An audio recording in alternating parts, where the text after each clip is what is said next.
exposición compleja, interesantísima, novedosa, y entonces queremos que la doctora no se sienta apurada por el tiempo, y entonces voy a dar en primer lugar las gracias a la doctora Rebeca Maldonado. Leeré algunos datos de su currículum para que ustedes se enteren de quién es esta notable especialista en la escuela de Kioto, que ustedes a lo mejor nunca habían oído hablar, si habían oído hablar quizá por ahí del budismo zen, pero no de esta escuela, seguramente, aunque en la facultad se han llevado coloquios que tratan sobre este tema, ¿no? Sí. Pero bueno, no todos han estado presentes, así es de que bueno, este va a ser una introducción muy interesante, muy importante, que nos abre el entendimiento, aparte de abrirnos, nos cuestiona sobre muchas cosas que hemos pensado sobre la cultura japonesa, la filosofía japonesa y sobre todo sobre el budismo zen. La doctora Rebeca Maldonado es doctora en filosofía por la UNAM y profesora de tiempo completo del área de ontología y metafísica en el Colegio de Filosofía de la Facultad de Filosofía y Letras de nuestra universidad. Dirige un seminario dedicado a los textos fundamentales de la Escuela de Kioto y del budismo. Fue responsable del proyecto PAPIT, Ontología e Historia, indagación sobre las vías para otra historia desde la ontología del siglo XX. Ha publicado en libros conjuntos Comparative Studies in Asian and Latin American Philosophies, Cross-Cultural Theories and Methodologies en prensa, eso está en prensa. Otro libro es La filosofía y su otro, Nihilismo y mundo actual, itinerarios del nihilismo, entre otros, así como en revistas especializadas, entre ellas European Journal of Japanese Philosophy, Daiko Jonis, Teoría, Signos Filosóficos, Intersticios, entre otros. Todos estos son revistas especializadas. Ha publicado el libro Metáforas del Abismo, Itinerarios de Ascenso y Descenso en Nietzsche, en las ediciones Sin Nombre en 2008. Otro libro es Kant, La razón estremecida, publicada por la UNAM y la Facultad de Filosofía y Letras en 2010.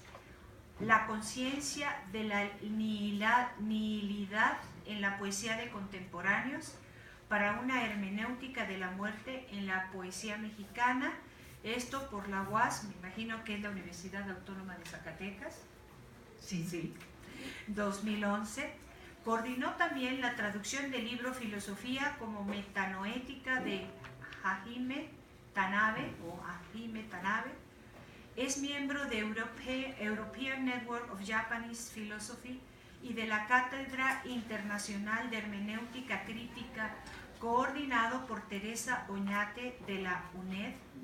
Participa en el proyecto de investigación El pensamiento topológico en Japón, coordinado por Raquel Bouzo de la Universidad Pompeu Fabra. Es directora de la revista Teoría de la Facultad de Filosofía y Letras de la UNAM. Ha sido profesora invitada del Nanzan Institute of Religion and Culture en Nagoya, Japón, y de la Universidad Pompeu Fabra. Entonces le damos la bienvenida, estamos muy agradecidos y además contentos de que la doctora Rebeca Maldonado haya aceptado dar este curso. Los dejo entonces con la doctora Rebeca Maldonado. Bueno, en primer lugar quiero agradecer a la doctora Margarita León su invitación a este curso de mística y poesía, ¿no? O lenguaje en la mística. Me gustan mucho los proyectos que trabajan como buscando otra cosa, ¿no? Y esto tiene este proyecto, ¿no? Este PAPIT. Yo sé lo difícil que es trabajar temas que no van dentro de toda una corriente donde, que son temas muy aceptados, que uno puede encontrar muchos colegas que trabajan esos temas y que es más fácil llevarla, la verdad, ¿no? Cuando trabaja uno temas que están fuera de lo que se usa, es muy difícil, ¿no? Es como muy difícil hacerse oír. Entonces, y más porque no son temas estridentes, ¿no? Y muy, como muy, no, que no hacen mucho alarido, ¿no? Entonces eso hace que, pues, que bueno, pero con el tiempo uno llega a encontrarse con alguno, con otro, que sí existen, ¿no? Afortunadamente, ¿no? La doctora Julieta Lizaola, ¿no? O sea, como que sí hay gente que uno se va encontrando, ¿sí? Que trabaja estos temas que no son, pues, los que son lo normal en una universidad. Aún así, cuando uno va afuera, se da cuenta que sí son importantes, ¿sí? Que sí es importante los temas que tengan que ver con religiosidad, con cultura, ¿no? Con tradiciones religiosas, y que tienen un lugar muy importante, ¿no? En el amplio mundo, sí tienen lugar, ¿no? La escuela de Kioto, yo creo que no solamente sería un pensamiento o una escuela de pensamiento que viene pues a cuestionar el monolito que es la filosofía occidental, ¿no? La historia de la filosofía occidental, ¿no? Sino que de pronto surge una filosofía que en contacto con la filosofía occidental piensa su propia tradición, ¿no? Es más, no tiene el prejuicio de que la religión tiene que permanecer dentro de sus propios límites dentro de la fe, y que la filosofía tiene que permanecer dentro de los límites de la razón. Al contrario, hay un intercambio entre fe y razón, ¿sí? Entre razón y fe y razón, ¿sí? Es más, pensarían estos filósofos que son las cuestiones religiosas más hondas y más profundas que han existido a lo largo de la historia de la humanidad los que plantean los verdaderos problemas religiosos, la verdad, ¿sí? ¿Quién es el sí mismo? La búsqueda del sí mismo, el problema de la muerte, el problema del tiempo, digamos, son problemas que ellos piensan desde su tradición, que es budista, ¿sí? En todas sus multiplicidades, porque además tienen una virtud. Como los japoneses son no dualistas. Entonces, por ejemplo, ellos no tendrían, como ustedes saben, seguramente, en ser budistas chin, budistas zen, más shintoístas, ¿sí? Entonces, no tienen esos problemas, ¿sí? Pero lo son, o sea, son profundamente religiosos. Es algo que está en su propia práctica de vida. O sea, es muy sorprendente ver que la práctica del peregrinaje existe, ¿sí? Existe siempre, y que existe ir al santuario a recibir las bendiciones de los dioses por cualquier cosa, pero por cualquier cosa, ¿no? O sea, porque te dieron trabajo, porque te compraste un reloj, porque o sea, ¿no? Y si se te cae tu bolsa, le dicen a la bolsa, perdón, o sea, ¿sí me entienden? Es una cosa que todo es sagrado, ¿no? O sea, de cierto modo, nada es sagrado porque todo es sagrado, o sea, no tiene esa focalización, el carácter de lo sagrado, porque todo lo es, ¿no? Las montañas, los árboles, sí, los árboles, los bosques están llenos de espíritus, ¿no? Y si tú cortas un árbol porque te dio la gana, pues eso es una mala suerte para ti, ¿no? Entonces, destruir un árbol es así como, ¿no? Porque son shintoístas y todo es sagrado, ¿no? Los árboles, los cerros, las montañas, todo tiene ese. Entonces, es algo que está presente, no crean que es algo que fue, ¿no? Sino que, bueno, los japoneses, una sociedad altamente tecnologizada, etcétera, es profundamente tradicional, ¿no? Entonces, ellos deben de saber también que que estuvieron 263 años, alrededor de 263 años, como desde 1660 hasta 1863, encerrados. O sea, impidieron la entrada de la influencia occidental a todo mundo, ¿sí? Entonces, eso hizo que nos protegemos de Occidente, ¿me entiendes? Entonces, es como nada de que van a llegar unos españoles y que no sé qué, no, o sea, pum, alto, no entran, ¿sí? Eso fue en 1600, algo así, cuando nosotros estábamos en plena conquista. Entonces, aconteció algo muy diferente. Entonces, pero en la era Meiji, después del periodo Tokugawa, después de 1863, pues Japón tuvo que abrirse, ¿sí? Pero entonces ellos seleccionaron. Okay.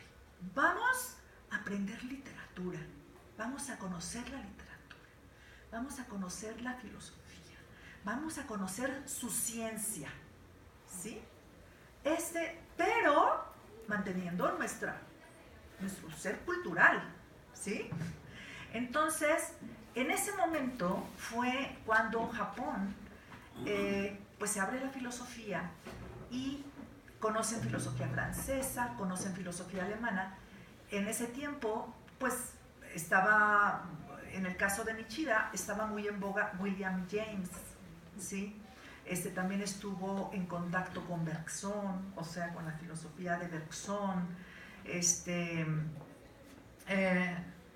pragmatismo, psicología, habla de Fechner, en fin, estuvo en contacto con la filosofía alemana, indiscutiblemente, Fichte, Hegel, todo. Nishida sabía alemán y entonces sabía inglés, entonces era maestro de inglés, es más.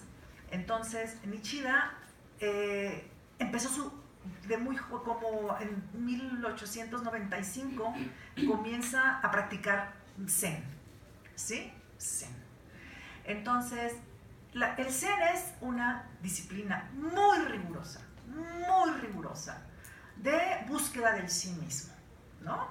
Hay es una disciplina realmente que hay un libro que se llama Huesos de Zen, carne de Zen, ¿no? Porque realmente, pues, soportar el dolor de piernas, 8 horas de meditación, ¿sí me entienden? Es difícil, ¿no? Y además es una práctica que, bueno, que necesita la quietud del cuerpo, pero también requiere el silencio. Entonces, el silencio aquí va a ser un asunto muy importante porque es la manera como de atravesar el lenguaje, ¿no? De atravesar el lenguaje constituido, el mundo construido, etc. Entonces, para eso se necesita, pues, quietud, silencio e inmovilidad, ¿no?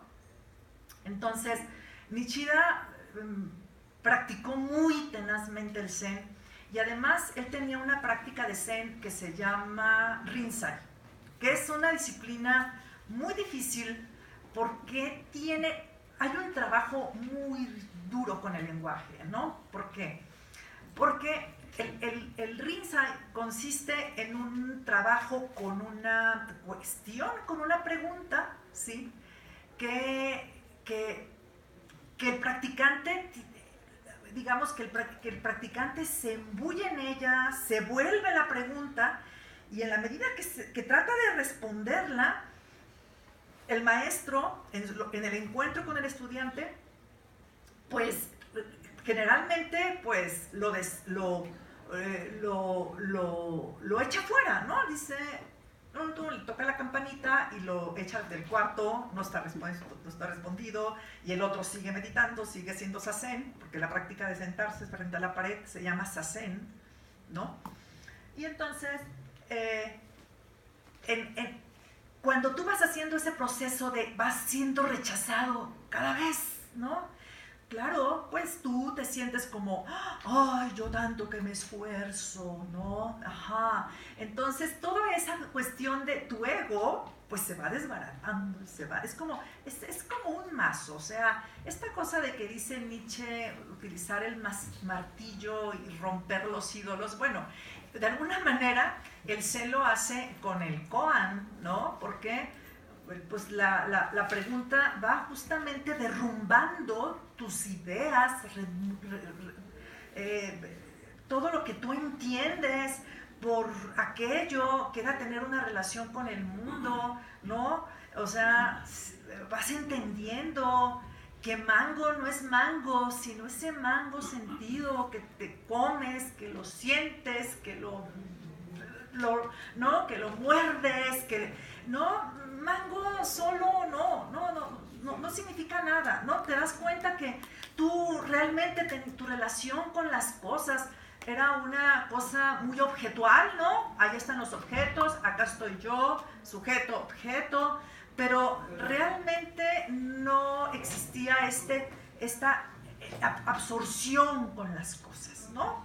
Entonces, el Zen justamente lo que hace es, lo que se da cuenta es que toda esa capa de pensamientos que en la cual uno se encuentra encapsulado, son esas capas que justamente impiden que tú tengas una absorción con las cosas. No voy a decir una relación, sino que estés absorto en las cosas, ¿sí? Es más, no siquiera es relación. Es ser tragado por al ver la laguna, al ver la montaña, no es ser completamente, ¿cómo se llama? Tragado, ¿sí? Por eso, ¿no? Es completamente devenir uno con eso, ¿no? Entonces, este devenir, convertirse en uno con el mundo, con el objeto, con las cosas, es justamente lo que practicaba Nishida y lo que en el Zen se llama Satori.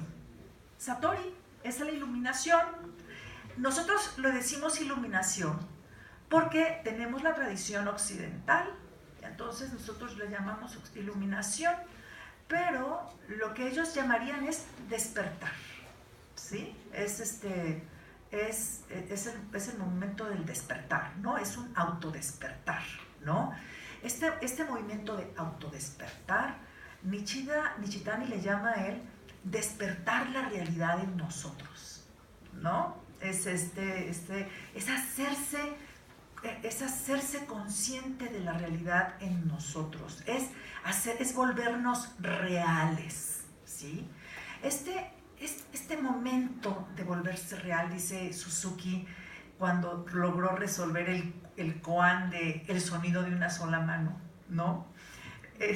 Dice, en ese momento sentí que mi carácter fantasmal había desaparecido, ¿no? Es esa experiencia de que antes era como estar vagando en un mundo de sombras, más o menos, y dice, era como que si todos los recubrimientos hubieran desaparecido, ¿no? Nishitani lo dice de una manera también muy bonita, es como si la vaina se hubiera caído, ¿no? La vaina que no se envuelve se cae, ¿no?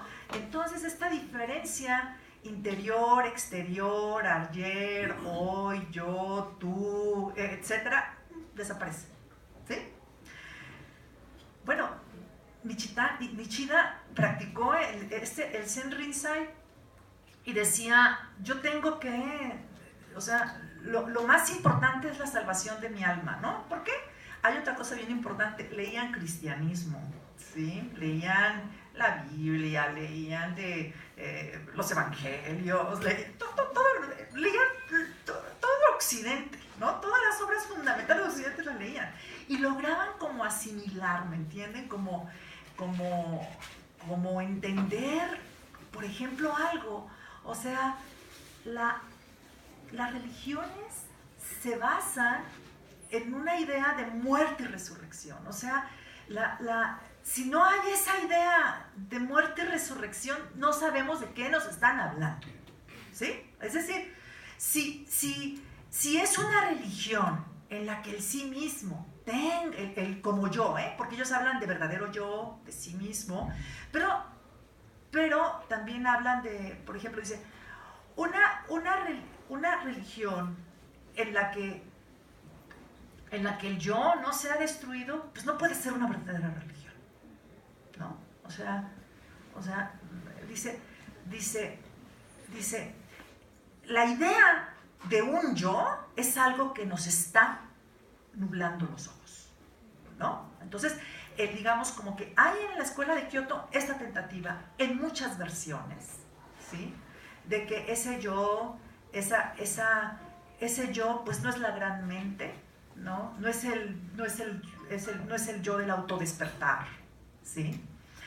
Y de alguna manera hay lo que ellos hacen es pensar esa conversión del yo al no yo, que es el verdadero sí mismo. Y vamos a ver por qué ese yo es no yo, ¿no? Y ese no yo es el verdadero sí mismo. Bueno,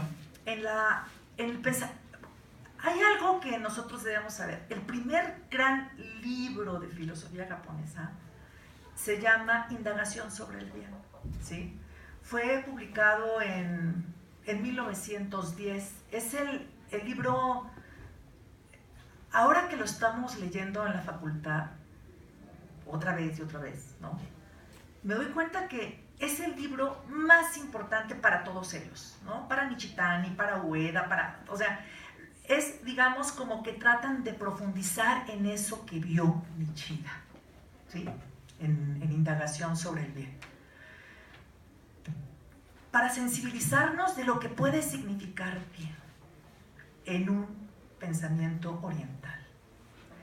¿Qué fundamento ontológico puede existir para el bien si no es la fe profunda en una interrelación de todas las cosas? Ese es el fundamento ontológico del bien. No es una cuestión prescriptivista, no es una cuestión de deber, es que estamos unidos con todas las cosas, ¿no? Estamos interrelacionados. Pero lo que hace, y se llama el libro Indagación sobre el bien, ¿sí? Lo que Nishida, desde el principio del libro, él dice que nuestras experiencias, las cotidianas, las más cotidianas, son algo que acontecen como sin supuestos. O sea, esos hechos sin supuestos a él le llama la experiencia pura, ¿sí? Es decir, estoy inmerso en la sinfonía. No, estoy completamente absorto en la sinfonía. No, o sea, estoy convertida en la voz, en el sonido, o estás haciendo un pastel, ¿no? Estás completamente inmerso en el pastel, ¿no? Pero cuando ya aparece el ayer o el mañana, o piensas sobre, ya no es experiencia pura, ¿sí? La experiencia pura es algo que acontece todo el tiempo en nuestra vida cotidiana, ¿sí? Bueno, para Nishida, esto lleva a algo más, ¿sí? Para Nishida lleva algo más porque el fundamento de la experiencia pura, que es lo que nosotros podemos percibir de que cuando nos bañamos estamos completamente en el agua y decimos, ¡ay, qué rico! ¿Sí? Eso tiene algo más, lleva a un estado de conciencia más, digamos, que está más allá de eso y que el genio puede percibirlo, ¿sí? Que un genio lo puede percibir y que es la experiencia más profunda, ¿sí? De un estado de unificación de las cosas, ¿no? La experiencia de un estado unificado, ¿no? Dice, esa experiencia de unificación interpretación es lo que se te podría llamar verdadero universalismo. No es un juicio que se pueda universalizar, ¿no? Sino ese estado donde sujeto y objeto no están separados es lo que un genio experimenta, ¿no? Vamos a decirlo como Schopenhauer, o sea, como dice, no, el mundo de la representación es el mundo de la racionalidad, ¿sí? Pero la intuición estética, la intuición intelectual es esa capacidad donde los conceptos ya no están, ¿no? Sino que son las ideas, ¿no? Las ideas como ejemplares de todas las cosas, que abrazan todas las cosas, ¿no? Entonces, digamos,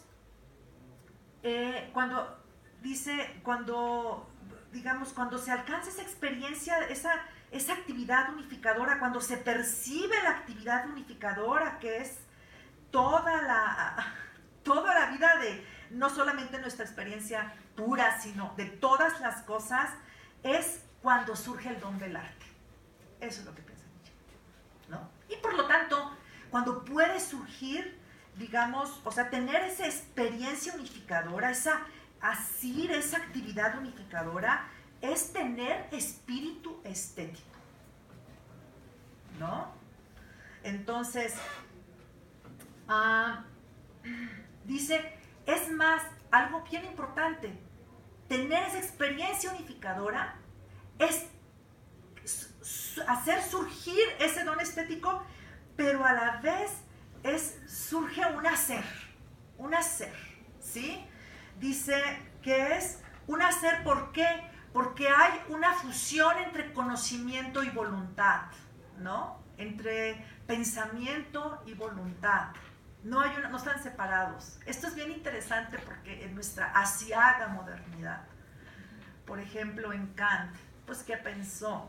Sensibilidad acá, entendimiento acá y razón por acá, ¿no? Entonces, así, sensibilidad, entendimiento y razón. La modernidad separa las facultades, ¿sí? Y lo que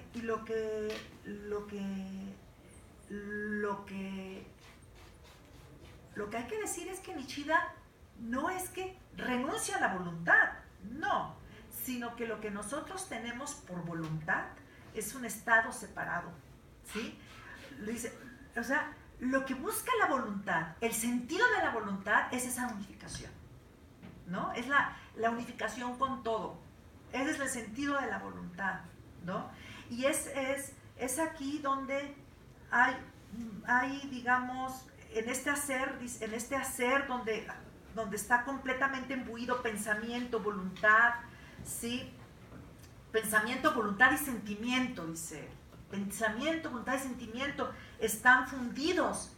Es aquí donde hay un olvido tanto del sujeto como del objeto, ¿no? Entonces, aquí estamos justamente, nos podemos dar cuenta que pues lo que a Nishida le interesaba muchísimo es pensar esa experiencia de despertar, pensar el zen, ¿no?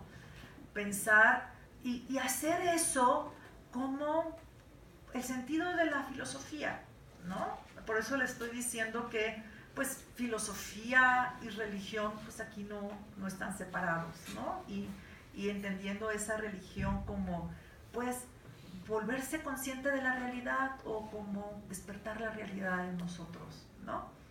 Bueno, una cosa que también hay que decir es que para Nishida dice, esta intuición intelectual es un don, la intuición estética es un hacer, y para Nishida todas las cosas están comunicadas. Esta es la base del lenguaje, ¿no? Esta es, o sea, por miles de kilómetros que las cosas estén separadas, están comunicadas, ¿sí? Los signos de esa comunicación es el lenguaje, ¿sí? Esto es algo muy importante porque yo recuerdo mucho una película de Fanny Alexander, como yo estaba joven y yo decía, ay, Bergman, o sea, qué místico, ¿no? Pero bueno, era alguien que estaba como encerrado, como eran los niños que estaban encerrados como los tenían encerrados en un cuarto y afuera estaba como un rabino, ¿no? O el amigo de la madre, la abuela, ¿no?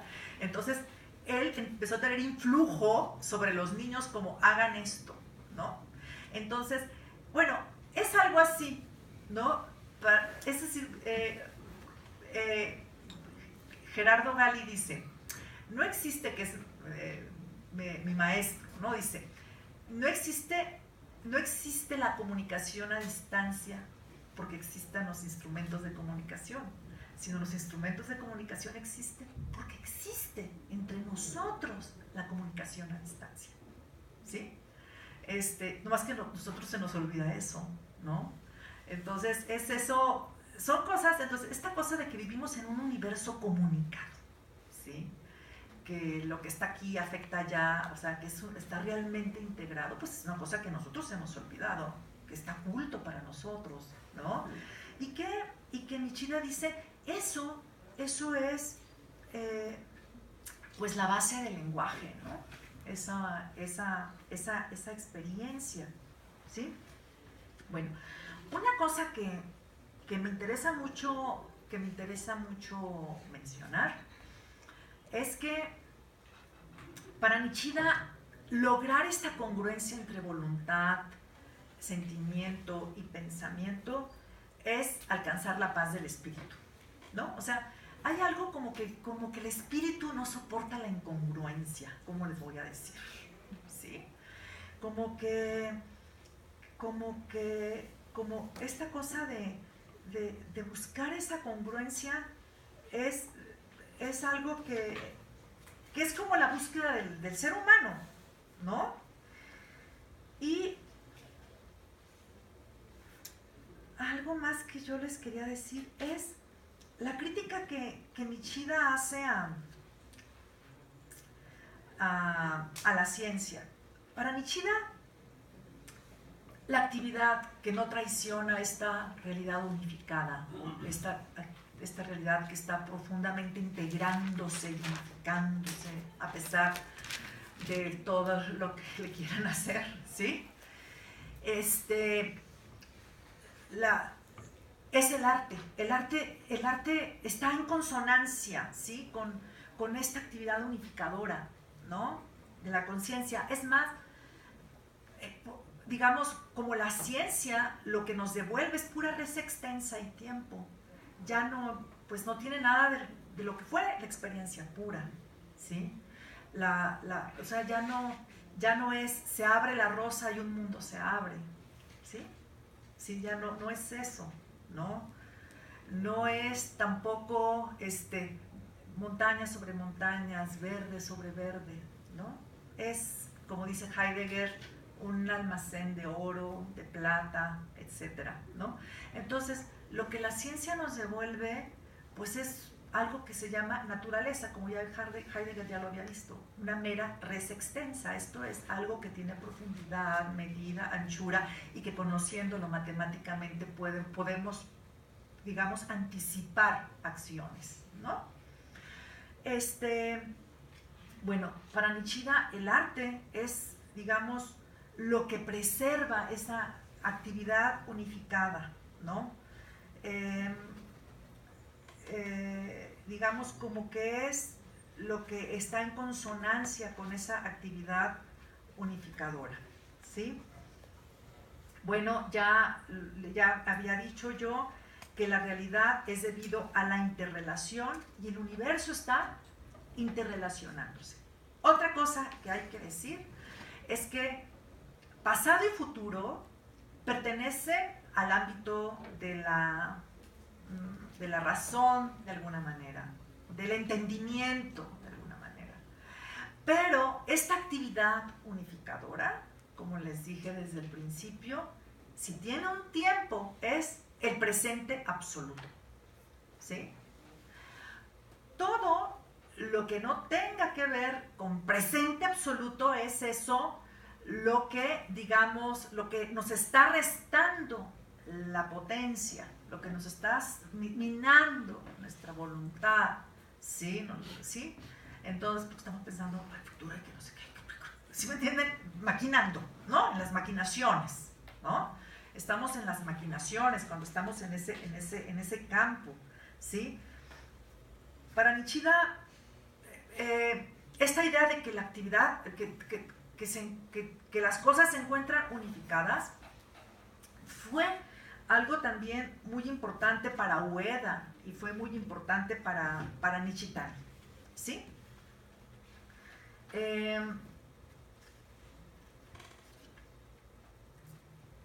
Bueno.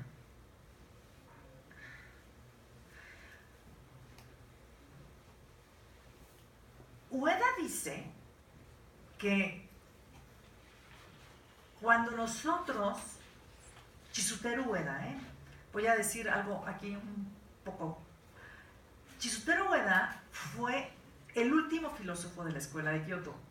Yo quisiera decirlo así porque la verdad, como que fue el alumno de Nishitani, fue el alumno de Tanabe, aún vive, pero ya está muy grande, ¿no? Muy grande. Y él se dedicó a darle la vuelta por un lado y por el otro al problema del lenguaje en el Zen, ¿sí? Pero bueno, algo que me parece importante con respecto a lo que acabamos de decir de la realidad unificada es que Ueda dice que cuando nosotros estamos sentados en Zazen, perdemos esa posición erecta, ¿sí? Entramos en un estado de quietud. Entonces, perdemos esa capacidad de manipulación y de dominio sobre las cosas, ¿no? Es como una especie como de retornar, ¿no? Es como de retornar a casa, como de retornar al origen, ¿no? Esta cosa de sentarse en quietud es como una forma de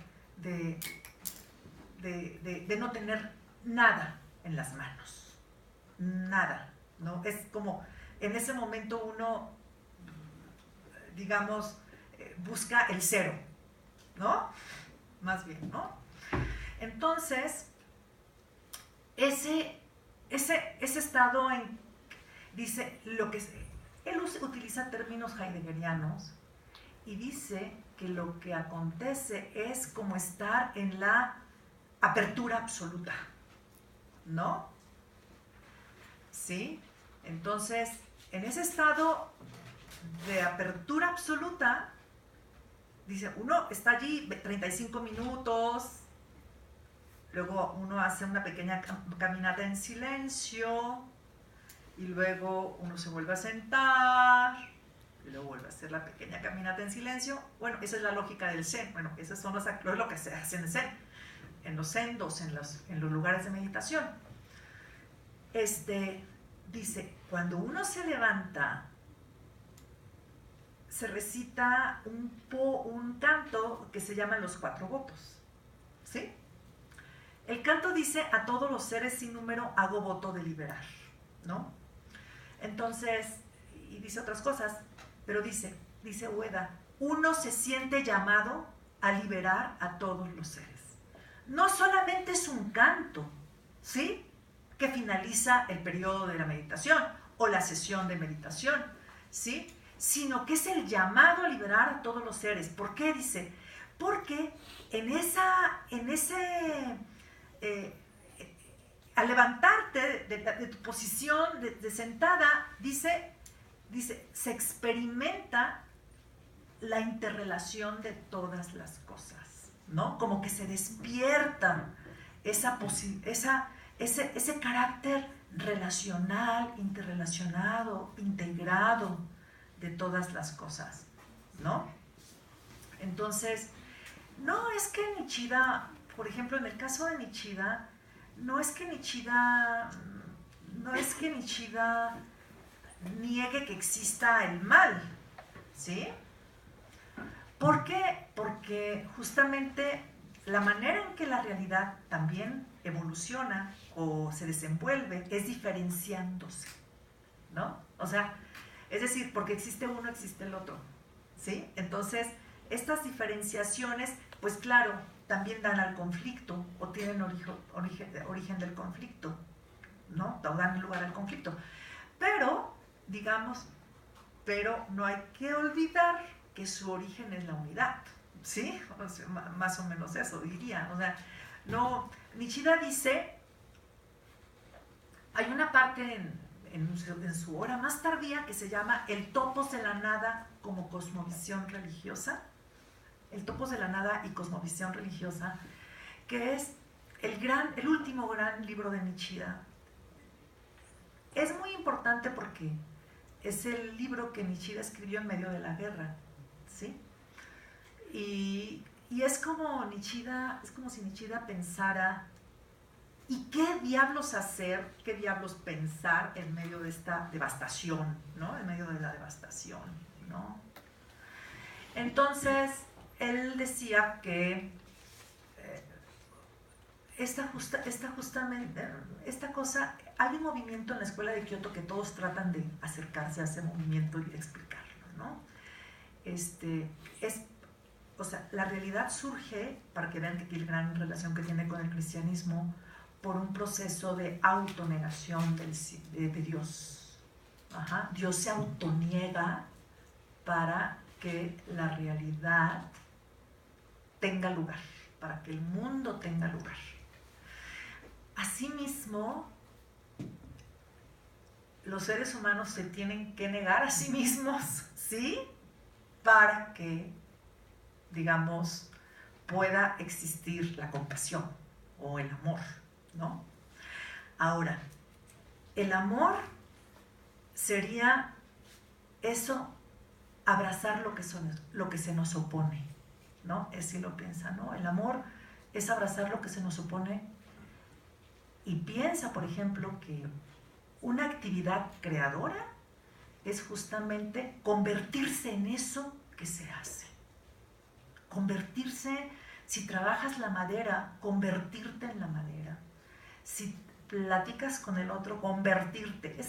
Es convertirte en lo que estás haciendo, convertirte, ¿no? Sí, como dice, ver convirtiéndote en lo visto, escuchar convirtiéndote en lo escuchado, ¿no? Entonces, de ahí va que el amor es una actividad envolvente, ¿no? Es una actividad abrazante, ¿sí? La fe, justamente en ese libro de Topos de la Nada y Cosmovisión Religiosa, es la entrega en ese hacer, ¿no? Es fe, la fe es entrega, ¿sí? Surgido de ese sí mismo, que no es ni espíritu ni materia, ni esto ni lo otro, ni espacio ni tiempo, ¿sí? Y es esa actividad que digamos, que hace que, dicen, el ser no es una cosa meliflua, ¿no? Una cosa débil, es, digamos, derramar a cada instante, ¿no? La sangre de la vida, ¿no? O sea, ¿no? Entonces, no, pues eso es como, por eso es ese momento, esta cosa, esto es entregándose, convirtiéndose en el otro, entregándose. Es justamente que va surgiendo un verdadero hacer, ¿no? Un verdadero actuar, ¿no? Y por eso es que amar, pues es abrazar lo que se opone, ¿no? Y eso es actuar. En esa última obra de Nishida estaba muy impresionado, pues lo que significa ser hombre, ¿no? Ser humano, ¿no? Ser mujer, ser hombre. Porque dice, el hombre es más grande que todo lo que se le opone, ¿no? O sea, eso es un dicho de Pascal, que a Nishida le impresionó muchísimo. ¿Por qué? Porque estando vivo tiene que morir, ¿no? O sea, si el hombre, si la existencia religiosa consiste en no alcanzar el ideal más alto, ¿no? No en tener, digamos, emociones estéticas, sino es la religiosidad, ¿no? La religión, como sucede en Kierkegaard. Entonces, dice, lo más alto que le puede pasar a un ser humano, lo más importante es cuestionarse a sí mismo y en ese cuestionamiento morir y en ese morir ser. Es decir, si el ser humano es lo más impresionante, es porque muriendo nace. ¿Sí me entienden? Porque muriendo llega a ser, ¿no? Porque hay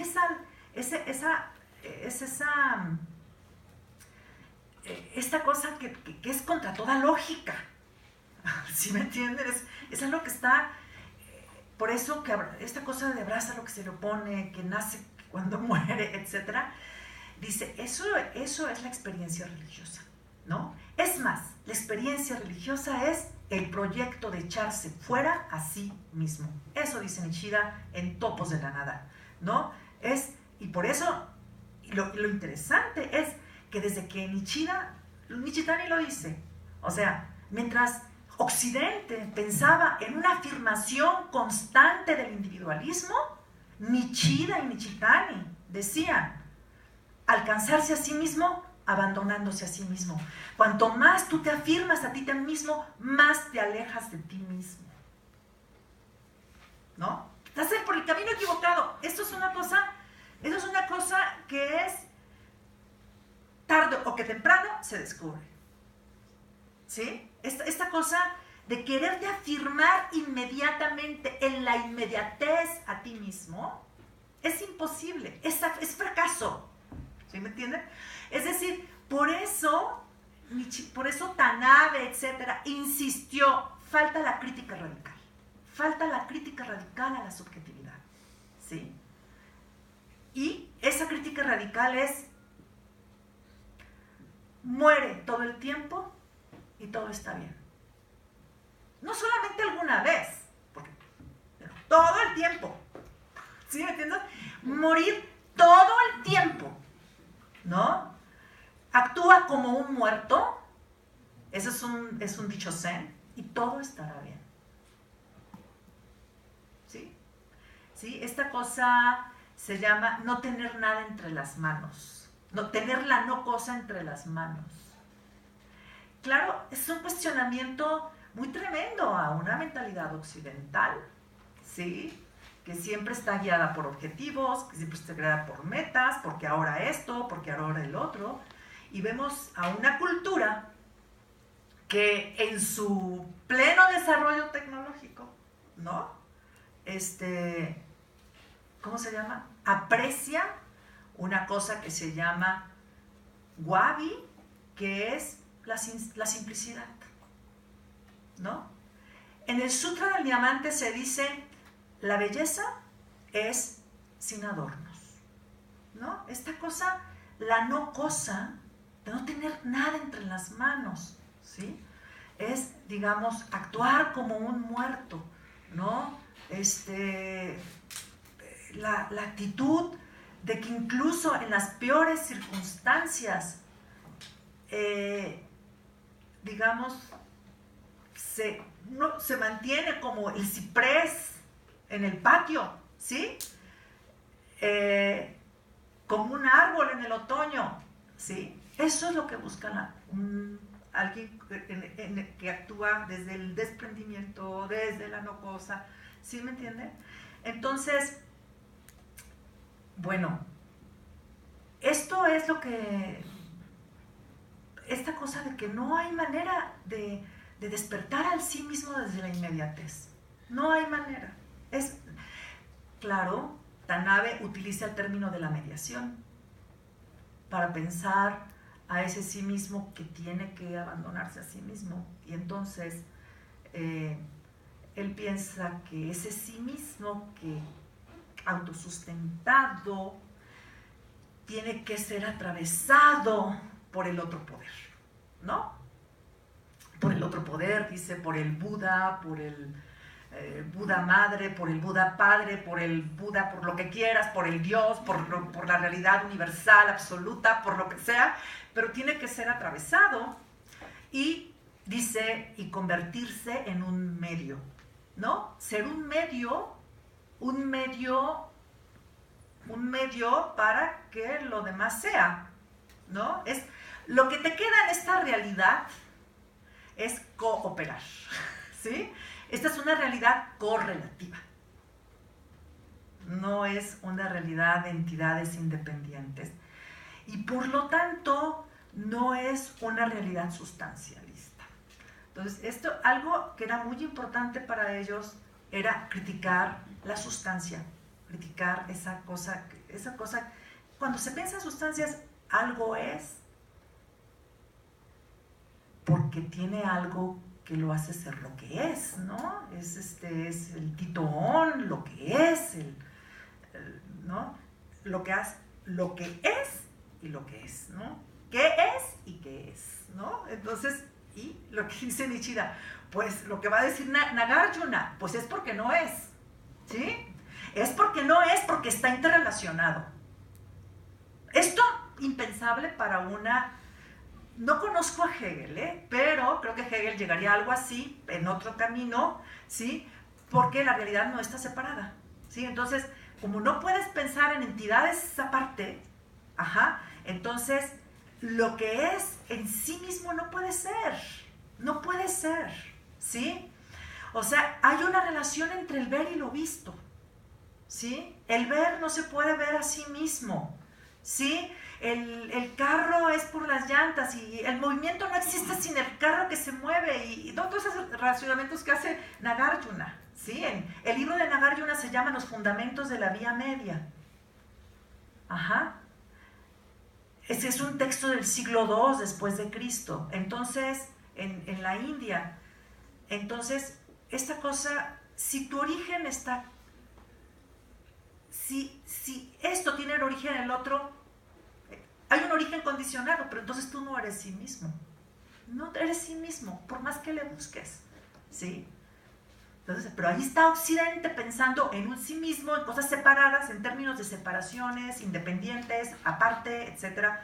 Que bueno, eso no cabe en la escuela de Kioto, es así como impensable, porque su mismo pensamiento budista desde el siglo II trató de pensar eso, ¿no? Bueno, esto de Kierkegaard, siguiendo esta cosa de salir de sí mismo es regresar a sí mismo, bueno, el ejemplo prototípico es Kierkegaard y esta cosa de Abraham, ¿no? Abraham que sale, ¿no? Levanta la daga, y de pronto resulta que es su hijo, ¿no? Entonces no mata al hijo, ¿no? Y entonces, y regresa, o sea, tener que ir a los límites más extremos del sí mismo, al desierto, ¿sí? Por eso dice, lo más grande es el hombre que, digamos, que existe a pesar de todo lo que lo sobrepasa, ¿sí? O sea, no nos damos cuenta de por qué podemos ser tan impresionantes, ¿no?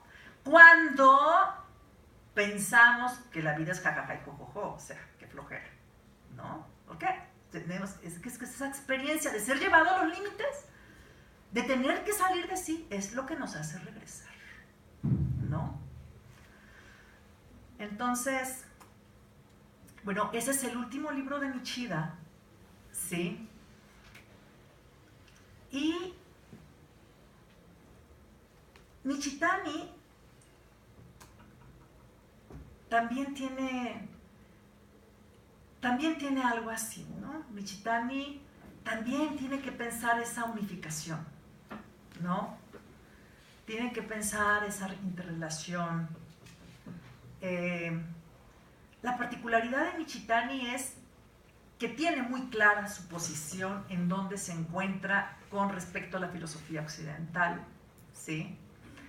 Y con respecto a la filosofía oriental, y él se daba cuenta que hay que hacer el puente, esa oscilación entre Occidente y Oriente, ¿no? O sea, se daba cuenta, por ejemplo, trabajó mucho el tema del nihilismo, ¿sí? Y escribió un libro que se llama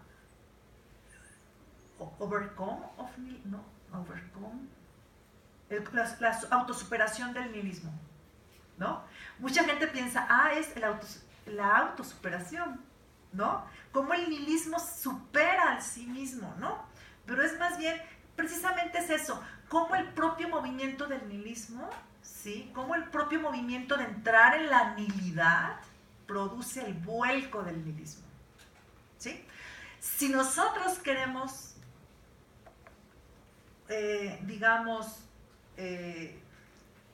más modernidad, más nihilismo tendremos. ¿Sí me entienden? Más nihilidad tendremos, más gran duda, más angustia, más desesperación. Todo eso tendremos, ¿sí? Pero si nosotros ingresamos en la nihilidad y la experimentamos verdaderamente, acontece justamente también la gran resurrección. Entonces, Nishitani fue alumno de Heidegger en 1936-1938, justamente cuando Heidegger impartía el curso sobre Nietzsche, ¿no? Entonces, digamos, como que escuchó las lecciones sobre el nihilismo, las interpretaciones del nihilismo que hizo Heidegger, ¿no? Y entonces como que se daba cuenta que su papel, o sea, de él, ¿sí? Era pensar el nihilismo, pensar la nihilidad, ¿no? Y superarla desde el Shunyata o la nada budista, que es una nada absoluta, ¿no? ¿Sí? Cuando se piensa en nada absoluta, se está pensando en algo que se vacía el ser, entonces nada, se vacía la nada, entonces ser. ¿Sí me entienden? Entonces, hay un movimiento en que la nada se va vaciando a sí misma, ¿no? El ser se vacía, se convierte en nada, la nada se vacía, se convierte en ser. Pero una cosa muy importante, hay que pensarlo como una dinámica, ¿no? Como algo que está aconteciendo siempre, ¿no?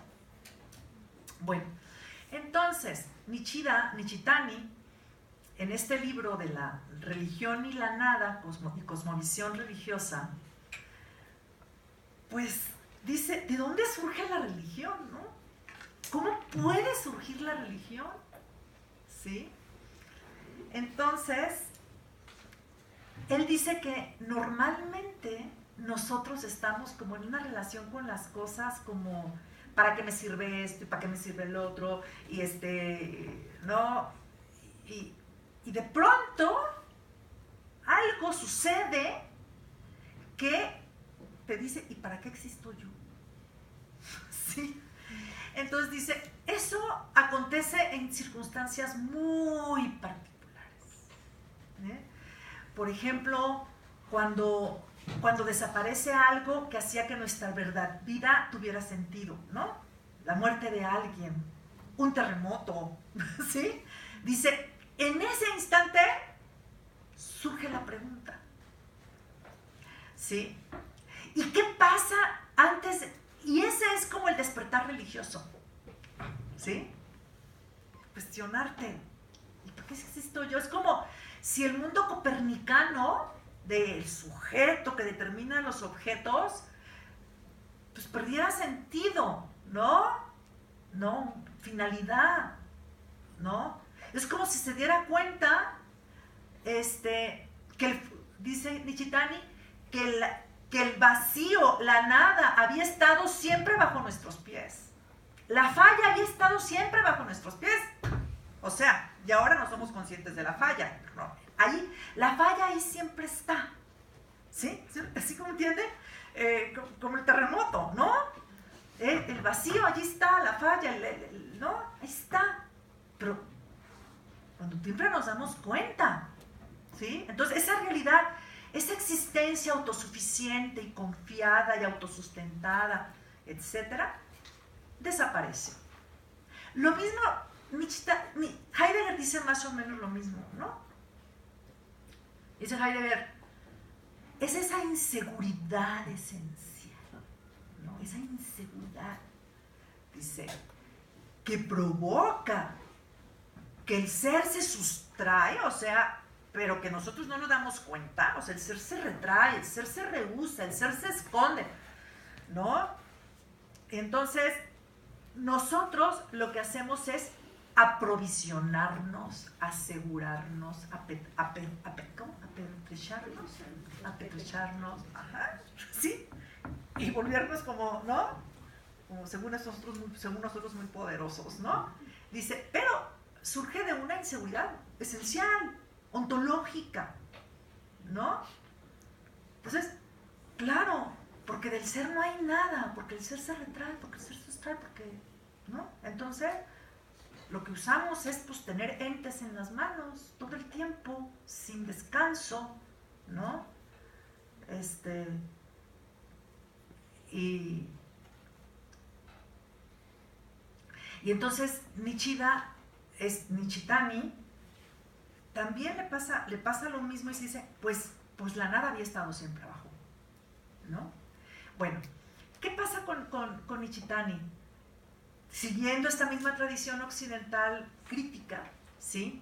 Va a decir que nosotros vivimos como en la cueva de la representación, digamos, en el campo de la conciencia, ¿sí? Es decir, en el campo de la diferenciación interior, exterior, sujeto, objeto, espacio, tiempo. Nosotros vivimos ahí, ¿sí? Ahí estamos encerrados. Ajá. Dice, pero cuando sucede esto, lo que se abre es la nilidad, dice, el campo de la gran duda, ¿no? Entonces dice, este es el campo de la conciencia, y luego aparece el campo de la nilidad, ¿sí?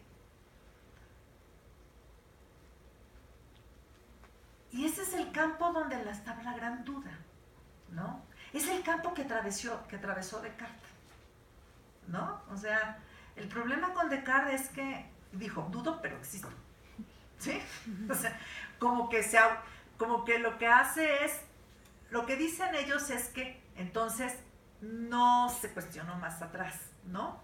Es como dicen de Tanabe. Tanabe dice de Kant, el sujeto tenía que haber muerto en el escollo de las antinomias de la razón. Ahí tenía que haber muerto, o sea, lo que le quedaba a Kant ya no era mucho, ¿sí? O sea, una vez que reconoces las antinomias, ¿sí? Digamos, el sujeto tenía que haber muerto, pero lo que hace Kant es introducir las ideas reguladoras, ¿no? Las ideas reguladoras de la razón. Es decir, no podemos conocer a Dios tal cual, no podemos conocer la idea de la libertad. Estoy hablando del Kant de la crítica de la razón pura. Pero tenemos unas ideas reguladoras que pues nos permiten guiar la experiencia, el conocimiento, la unidad del cosmos, etcétera, etcétera, y tienen un rendimiento epistemológico, entonces son importantes, ¿sí? Pero cuando el mismo Kant estaba trabajando la crítica a las ideas de la razón, Kant dice, ¿pero por qué? ¿Por qué tenemos la necesidad de semejante idea? Hagan de cuenta que Kant no era Kant en ese momento. O sea, como que ahorita dijo, ahorita no soy hombre de religión. A ver, ¿por qué tenemos necesidad de una idea semejante? Dice, porque este suelo firme se abre cuando no está sustentado en la idea de una razón, ¿no? O sea, cuando nosotros ponemos ideas tan fundamentadoras, tan sustentadoras, son tan inmensas como el mismo abismo que se abre bajo nuestros pies. ¿Sí me entienden? Y por eso dice, hasta el mismo Dios puede preguntar, ¿de dónde provengo yo? ¿No? Entonces dice, esta cuestión de pensar la causa incondicionada, ¿sí? Esto atenta contra el entendimiento. ¿Por qué? El entendimiento siempre va a preguntar, ¿y por qué? ¿Y por qué? ¿Y por qué? Bueno, los niños nos preguntan eso, ¿no? Es lo que dicen los niños. ¿Y él quién lo hizo? ¿no? Entonces, bueno, cuando uno lea a Nishitani, uno va entendiendo la dimensión de esa abismosidad y del lugar que tiene el presente absoluto. ¿Sí? Porque esa abismosidad, este presente absoluto, no es que, ¿cómo les voy a decir? Es que lo que pasa es que Occidente siempre había pensado como en un piso, como en un edificio, digamos, ¿no? Que tiene sus pisos, sus fundamentos abajo y ¿no? Y que se crece el pensamiento, primer piso, segundo piso, tercer piso. Eso también lo dice Blumenberg, ¿no? Muy arquitectónicos, el edificio de la razón, la arquitectura, ¿no? Pero cuando piensa en Nishitani, él piensa, fíjense, a mí me impresionó mucho darme cuenta de eso. Que este presente absoluto es que el abismo no es para acá, ¿sí? Es que es para todos lados, ¿sí me entienden? Entonces, el ahora eterno, y nosotros estamos aquí, en el ahora eterno, en el presente eterno. O sea, es una alumna japonesa puso el ejemplo. Él dice que es de un curso que dio Nishitani en Otani. Y que es como la imagen es como si tú vas caminando sobre la nieve y lo único que tienes es la huella de ese momento. Porque atrás y adelante no hay nada. ¿No? Entonces, ese abismo es temporal también. El abismo es temporal. Sí, la dimensión del eterno presente es ese, ¿no? Que estamos en este ahora. ¿Sí? Para que... Y esto, darse cuenta de eso... Entonces, digamos que estaba el campo de la conciencia, el campo de la nilidad, y luego está el campo de la shunyata o vacuidad.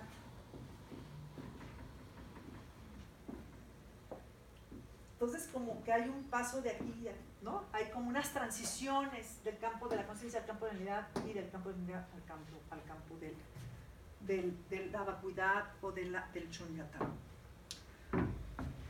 Bueno, precisamente el Zen está especializado en hacer surgir el campo de la nilidad, ¿no? Entonces, como esta cosa como que llegas con toda tu carga de problemas y tus costales. ¿Y cuándo se te murió tu mamá? Hace 6 meses. Ah, hace mucho, ¿verdad? O sea, entonces como que, y a los 3 días, todo eso se te empieza a parecer como raro, ¿no? O sea, como tu costal, ¿no? Tu costal y tu narrativa y tu historia.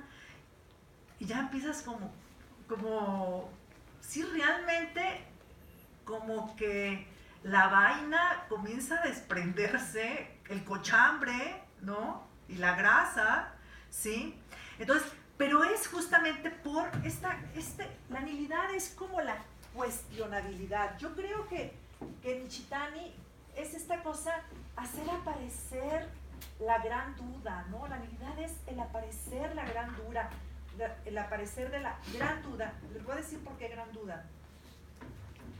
Porque la gran duda es lo que un maestro zen que se llamaba Hakui decía, el zen es la práctica de la gran duda, ¿no? Es esta cosa, las experiencias, el zen es eso, ¿eh? Es más, yo les voy a decir una cosa, nosotros estamos apuntando con un dedo la luna sin ver la luna, porque en realidad la práctica del zen, ¿sí me entienden? Es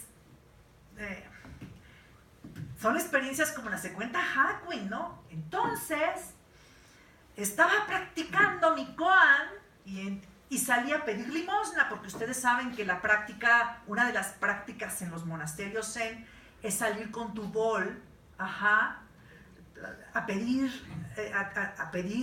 comida, y miren que te pueden dar un pedazo de puerco y luego te pueden dar gelatina y luego te pueden dar, no sé, un kaki y luego te pueden, o sea, revuelven todo y así se lo comen, ¿sí?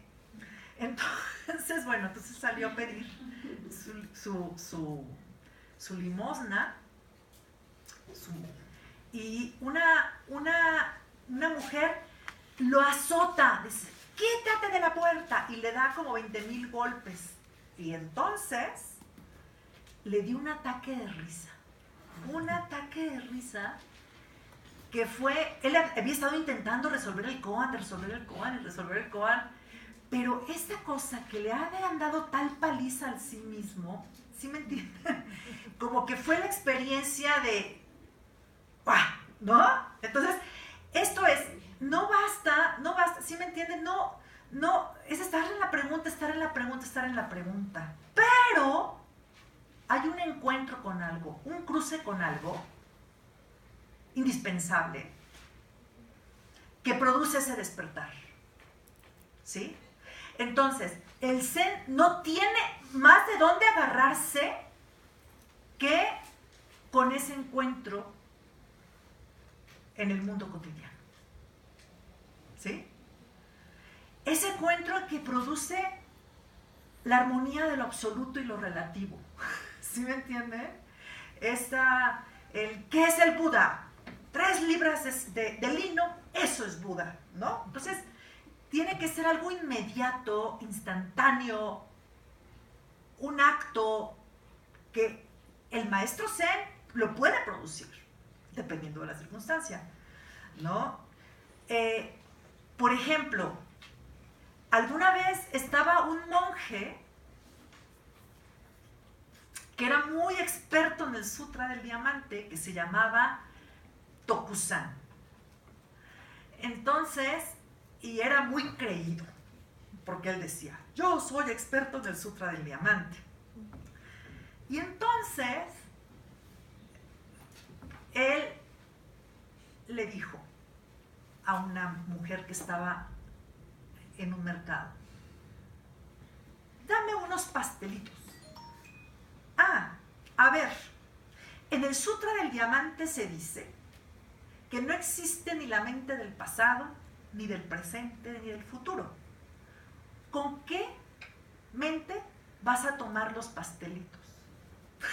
Entonces, le dio coraje porque dijo, esta mujer que vive cerca del monasterio, ahorita no me acuerdo del monje, dice, ha de ser muy sabia porque vive cerca con el monje. Yo tengo que ir con ese monje, ¿no? Entonces va con este maestro, luego les doy el nombre, se lo doy a Margarita.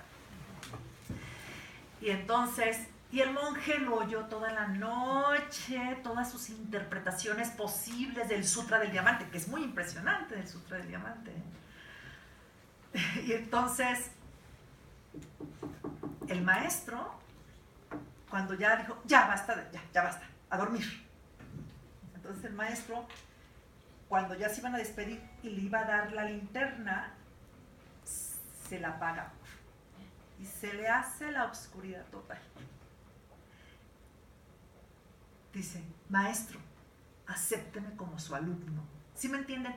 Tiene que haber algo en el mundo cotidiano, más elemental, ¿sí? Para que se produzca esa experiencia de no saber, ¿sí? Tiene que haber algo, ¿no? En esencia es que, ¿sí me entienden? Es esa experiencia de no sé, ¿sí? Algo que, como dice Bodhidharma, Bodhidharma fue el fundador del Zen en China. O sea, él era un indio, era de India. Y sale de India, va a China, ¿sí? Y ahora nosotros sabemos que había universidades en el camino, ¿no? Que muy importantes, digamos como lugares donde estaban todos los sutras, el Tao Te Ching, ¿no? El viaje, ¿cómo se llama? El viaje del mono. Viaje al oeste. El viaje al oeste, todo eso nos permite darnos cuenta de todos esos intercambios que había entre China y la India. Y entonces, entonces este emperador había dado había apoyado monasterios, universidades, traducciones, etc. Entonces le dijo, ¿qué mérito tengo yo por haber hecho? Ningún mérito. Dice, ¿qué enseñas tú? Vacío, no santidad.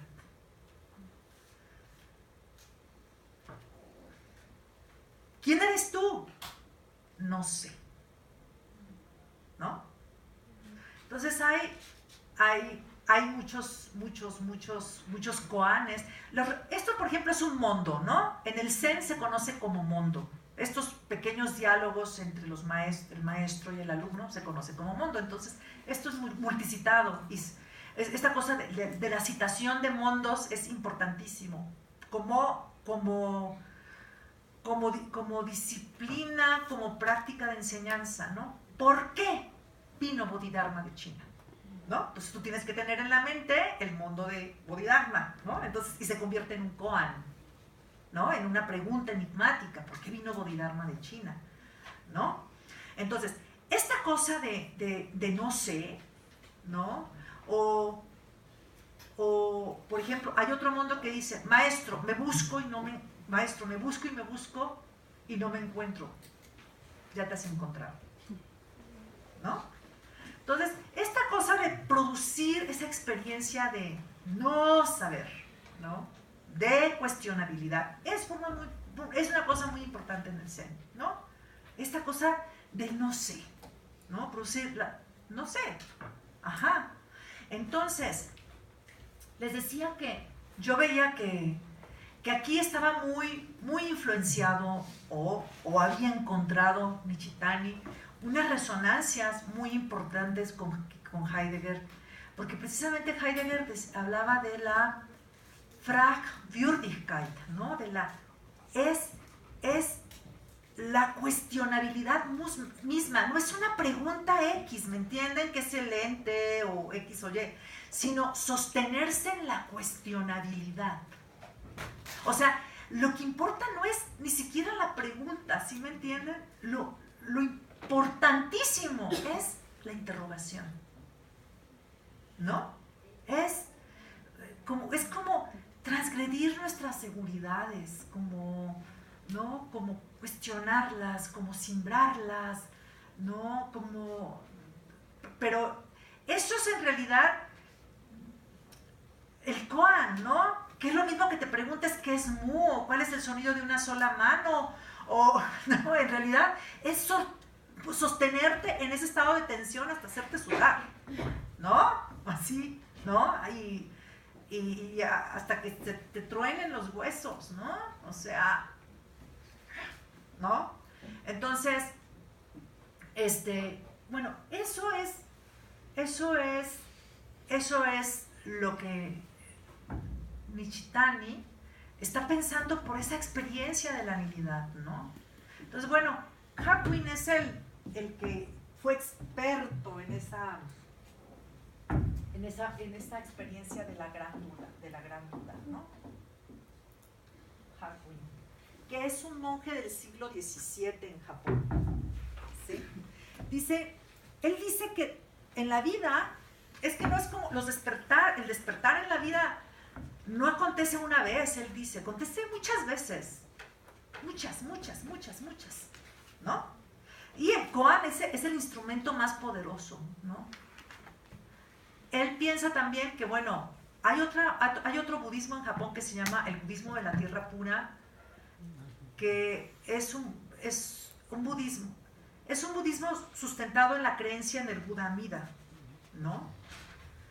Y la imagen del Buda Amida es muy impresionante. Es así como un Buda muy inmenso, que su luz se esparce hacia todas direcciones, ¿no? Hacia todas las tierras, ¿no? Pero que es de una infinita compasión, ¿no? Entonces, la creencia, no la creencia, sino en el pensamiento del budismo de Shinran, que es el budismo de la tierra pura. Shinran es alguien también muy impresionante, ¿sí? Es que despertar es darte cuenta que no hay ningún mérito tuyo, nada, ¿sí? Que es debido a la infinita compasión de Amida, ¿no? Al infinito amor. O sea, darte cuenta que que no es tu acción, que no es tu propio poder, que no es tu yo, ¿no? Lo que lleva a hacer esto o el otro, sino, dice, es una transferencia del propio poder a ti mismo, no es por ti mismo, ¿sí? Entonces, bueno, es algo así como sucede con Eckhart, ¿no? Ustedes seguramente ya les han de haber hablado mucho de Eckhart, pero es esa cosa de que el Dios entra cuando tú sales. O sea, que si no acontece ese movimiento de salir para que el otro entre, ¿no? ¿Por qué el templo tiene que estar vacío de mercancías? ¿Por qué tiene que estar así vacío de los mercaderes? ¿Por qué tiene que estar el alma vacía? Para que pueda hablar, ¿sí? Entonces, tú sales y el otro entra, ¿no? O sea, o como dice Heidegger, el hombre pregunta, el ser contesta, ¿sí? Cuando pienso en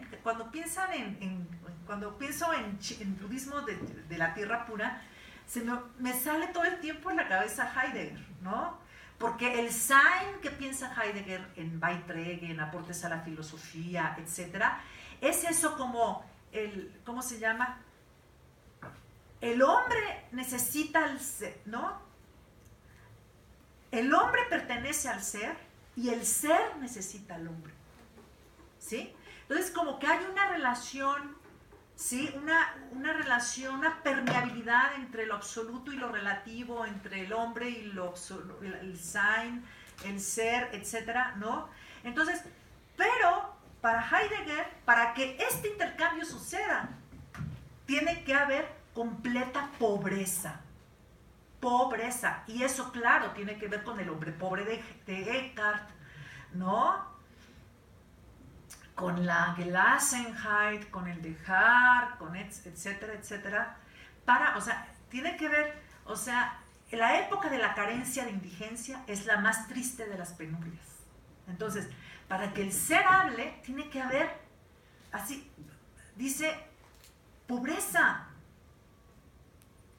indigencia, ¿sí? Entonces dice, dice, pobreza no es renuncia, es la más alta asignación de ser. Y ahí está lo que nosotros buscamos, ¿sí? Es el encuentro entre el más profunda Gelassenheit o deshacimiento, etcétera, y asignación. Quisiera que entendieran que eso es lo que produce una dinámica, ¿no? Un dinamismo. Yo creo de las cosas que yo he leído es la más profunda dinámica, ¿sí? O sea, no conozco un movimiento más impresionante que ese. ¿Por qué? Porque todo lo demás me parece muy interesante, pero la verdad, el acontecimiento y el esto y el otro y lo molar y lo molecular, me parece chido, ¿sí? Pero, ¿sí me entienden? Pero practícalo y cómo se hace, de dónde, cómo, ¿sí? Aquí les estoy poniendo un ejemplo de cómo eso acontece, incluso en el nivel cotidiano, ¿sí? que tiene que ver con algo que tiene que ver con encuentros en la vida cotidiana desde una profunda experiencia de cuestionabilidad radical, ¿no? Etcétera, ¿no? ¿Sí? Entonces, lo mismo pasa con Heidegger. Heidegger habla de hasta que no conozcamos ese destino occidental, sí, pero eso está en una práctica muy difícil, ¿sí? O sea, creo que esa práctica de Heidegger, que es muy racional, todavía está muy racional y no alcanza a ver esa dimensión, esa conexión, cómo puede devenir una práctica, ¿sí? Y yo creo que eso es lo que sí se puede encontrar en estos pensadores, ¿no? Porque en el caso de Nishida, es que la vida cotidiana es alfa y omega, ¿sí? No es para cuándo, ¿sí me entienden? Es ahora, ¿sí? Entonces, es el principio y fin. Este es el momento, ¿sí? Este es el kairos, es siempre, ¿sí? Entonces, para Nishida, esta cosa que dicen, cuando dicen el Zen, si tienes hambre, come, si tienes sueño, duerme, ¿sí? Es algo muy opuesto a un dicho que dice, no solo de pan vive el hombre. ¿Sí? ¿Por qué? Porque eso te quita, le quita lugar esencial a la vida cotidiana, a cómo comemos, cómo dormimos, cómo hacemos las cosas, a nuestras prácticas más nimias, ¿sí? Entonces, ¿sí ven eso? Entonces, por eso, digamos, Nishida hablaba de una intuición activa, ¿no? Una intuición activa que es, en la medida en que se realiza, es práctica histórica. Es creadora de historia. La historia, de verdad, nos han enajenado de lo que es la idea de la historia, ¿sí? La historia es lo que hacemos, lo que estamos produciendo en este presente, ¿no? Y entonces, por eso es que, bueno, no podemos estar enajenados del presente. No podemos, o sea, si se quiere otra historia, pues es esta. Apropiarse de esta historia, de este presente y cómo lo hacemos, ¿sí? En cualquier sentido, en todos los sentidos, ¿sí? Entonces, por ejemplo, hay un texto, les recomiendo una película de Doris Dorry. ¿La conocen a ella?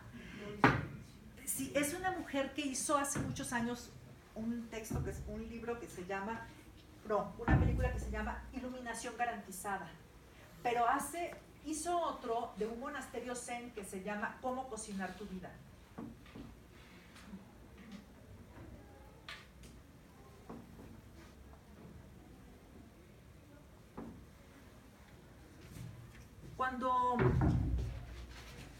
Entonces allí habla mucho eso.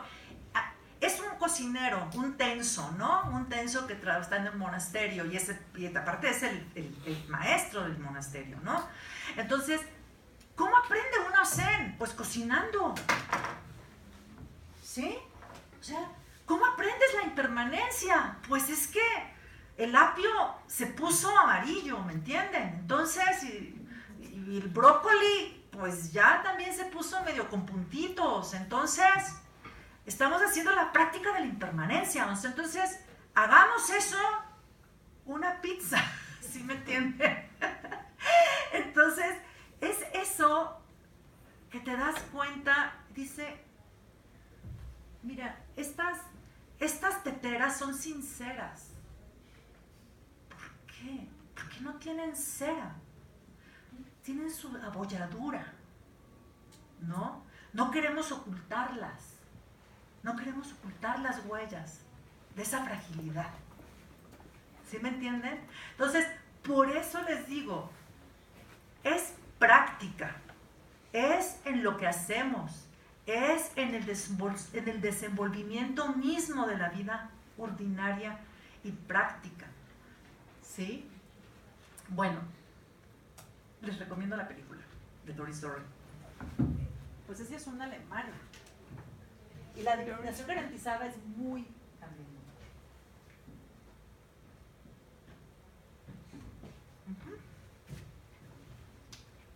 Claro, porque eso exige presente, ¿no? O sea, estar cociendo, estar picando, estar calentando, estar haciendo eso, solo eso, ¿sí? Bueno, por ejemplo, bueno, en todo se puede hacer esa práctica. Bueno, ¿quieren un descanso? Sí, vamos a tomar, vamos al baño, vamos a tomar un cafecito. Bueno. Regresamos a las